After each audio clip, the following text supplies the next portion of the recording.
Hey guys, welcome back to Keys to the Cosmos.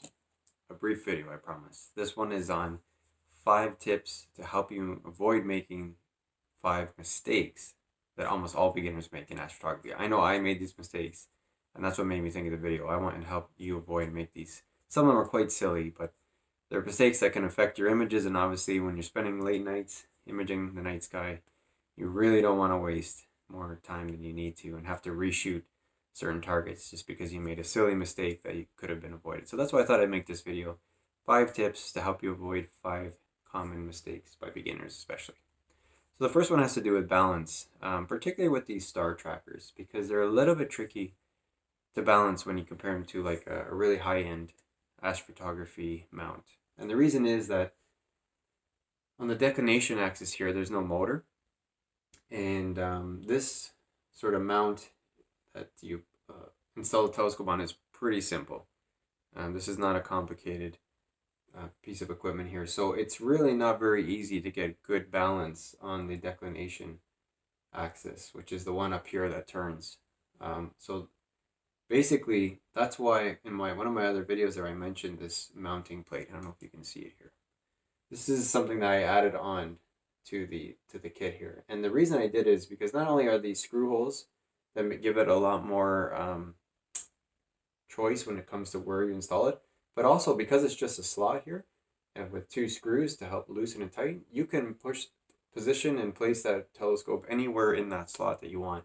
And that really helps with balance because sometimes you can be in balance, you think you are, but then you actually go to move the telescope over where it's positioned or where you're going to be shooting, and that actually throws the balance off. So that's sort of my first tip when it comes to balance. The first thing is I try to position my telescope towards the area of sky I'll be shooting before I balance, and then I do my balancing, and then I make adjustments accordingly because sometimes, especially when you're shooting and it's just sort of just off up and down the bar here, you see there's a lot of weight here.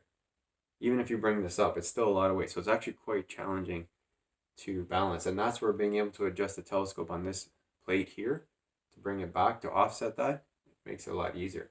Another thing too with balance is sometimes we balance it for the start of the night, say it starts here, but you got to remember that that star tracker is going to be following the night sky. So what's going to happen? This is going to be moving, and all of a sudden that balance now is going to be off. So that's why I try to balance and check it as if it's had already moved 3 or 4 hours worth of exposures and see, is it still in balance or is it really struggling now? Because what you'll find is you're going to do your test shot and maybe it looks quite good. You know, you never get like crazy round stars with these inexpensive star trackers, but you can get them pretty good. And then by the end, once it starts to track the night sky, you're actually getting really bad um, stars. A lot of them start to really elongate and look more like teardrops than round circles. And then you go to stack your image and you wonder what happened when your stars look like slits. And that's what can happen. It starts off good, but if you're not thinking ahead for your balance towards the end of the night, then that's going to affect the quality of your image. So it can be a challenge. Sometimes I have to really fool around with it depending on the location. But it's not essential, as I mentioned in my other video, but this plate really does help. It's made by ADM, and it helps you give a little more freedom where you can place that telescope to aid with balance, because balance is important when it comes to sharpness of your stars. The second one that I wanted to mention is, might seem silly, but batteries. As I mentioned, my particular setup, I don't use a ton of batteries. This USB hub powers the star tracker, it powers the dew heater, but things like the intervalometer, you know, the receiver on top of the camera, you need batteries for these. There's probably no way around it. There might be some that have lithium batteries, but even still, it is something to consider. These do last quite a long time, but this one holds 2 AAAs and this one holds 2 AAAs. And I've had before where I didn't think about it. It had been some time, probably 2-3 months, and the batteries died halfway through a session and I didn't notice. So what happened was the battery in the receiver died, but this one was still going. And this is what you program it on the remote here. So the remote was still going, but I didn't notice that the light on here was off. And as a result, the camera was not taking pictures because there was nothing for this remote to send a signal to. So that can happen, and the vice versa as well. So what I do is, you know, every couple months I change the battery, even if it hasn't completely died. I usually take them home and save them for TV remotes and stuff like that. That way you're not throwing out batteries unnecessarily. But just something to keep in mind. It might seem silly, but trust me, it'll happen. And then you're gonna, you might come out an hour later and realize, well, I only took 10 minutes, thinking you had an hour or whatever. So that's happened to me, and it can happen to you. So, keeping track of your batteries, the few batteries that you are using. If you are using the Star Tracker instead of a USB hub, definitely. They only last, I think, 3 nights, maybe 4, depending how long and on the temperature. So if you are using them in the Star Tracker, definitely always have spare batteries on. The next one has to do with sort of maintenance of your equipment and how that can affect your images. In particular, dust. Dust is a bit of an issue, and you might be thinking, well, dust on the end of the telescope on the front lens, and that is true. But it's actually the least of at least from what I've experienced, the problems that can affect your images. That's very easy, and what I use is just one of these, pumps air out and helps blow off dust. For that, you can easily clean your telescope lens. And also, once you do that, another thing I thought I'd mention is this lens pen. There's various forms. I think this one was actually made by Celestron. Yeah, it is. But what this does is it has on one end, it has a brush. So once it's been dusted, you can just clean it off. And on the other end is this sort of, it almost looks like a felt pad. And there's something inside the lid here that you just sort of twist it around, and then you can clean your lens after it's been dusted. So that's something you don't have to do often, but that will help keep your lens itself clean. And it's very inexpensive and good to have. That one's called the lens pen. But in particular for dust, it's actually your camera sensor that's the worst. And if you take the lid off here on my Canon, now in here I have a clip filter like I talked about in my filters video. But if you remove that filter, that's just the camera sensors there.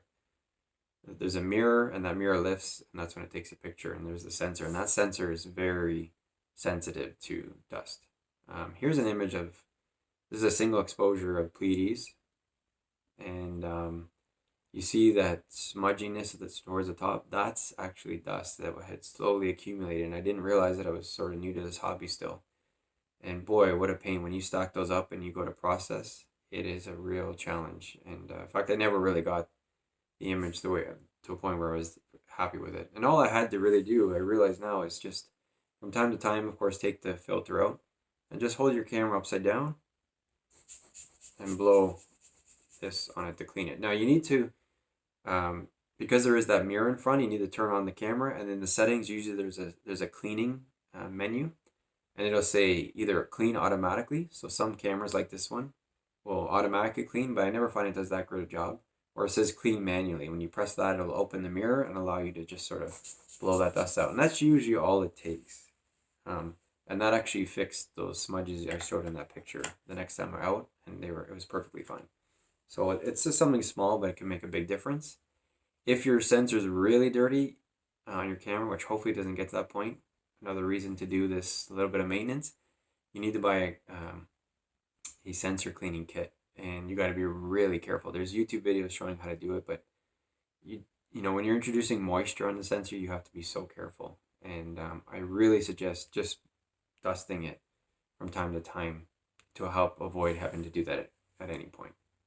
And another just small tip when it comes to cleaning, these are great, and there's a reason, because it's just blowing dry air. Those compressed cans that you can buy, at Staples or wherever for cleaning computers, a lot of times there's a little bit of moisture in those. So you could actually be spraying moisture on your sensor. So they always say never use that. Use one of these. They're super cheap, like $2-3, and they do a great job. And a little bit of maintenance can go a long way in avoiding things that can be quite a pain when you go to process your images. The last two are actually very similar. They have to do with focus. This may seem silly, and I'll actually use this one for a reason, the bad nut mask. Now, when I talked about my accessories, in my accessories video, I use the black one. But the reason I use this one is because it's obviously not very noticeable. And the reason that can be a challenge is you might actually forget this on the telescope and start imaging. It's happened to me before. I actually caught it fairly early, but that was good. But I've seen other videos where guys left it on the entire night and they got those diffraction spikes. And it basically ruins your image. So that is not something you want to come across after a long night of imaging. So just try to remember, you pop this on to focus. And once you achieve focus, take it right off. Especially if it's a clear one like this, because it's not very noticeable. And it'll ruin your image. So that's something I've done before. and likely will happen to you too if you're not aware of it.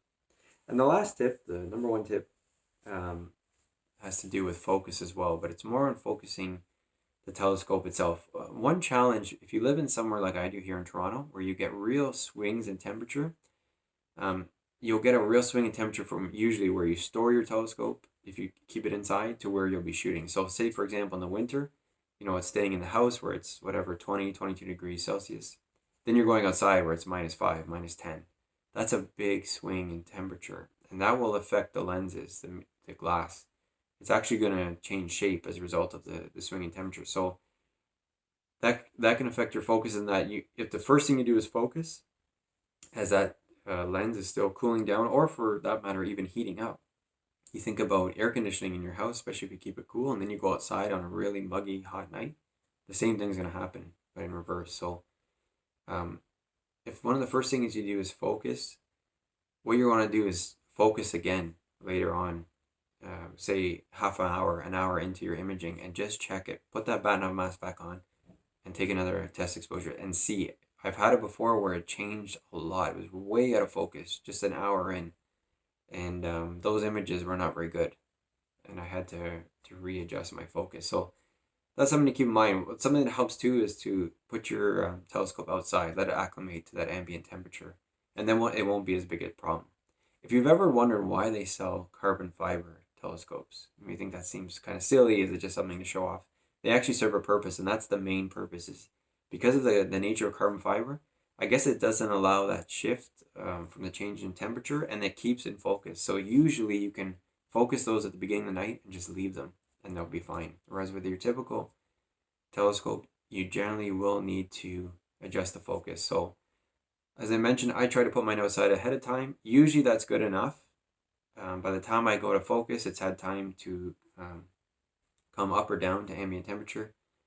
And then I will still check it maybe an hour or two in, especially if you're doing a long session, 3, 4, 5 hours. Definitely you want to check your focus, but that's a real pain. You come home and you realize your picture's out of focus. And what happens is when you're out of focus, when you go to stack those images, if they're not, if they're really out of focus, the stacking software won't even recognize them as stars, and it'll just throw those pictures away. That's happened to me before. So something you definitely want to avoid. So those are just 5 tips to avoid 5 common, sometimes silly mistakes that all of us as beginners make. And hopefully that'll just eliminate a little bit more frustration in this challenging hobby and make you enjoy it all that much more. So thank you so much, guys. I really appreciate it. See you on the next one.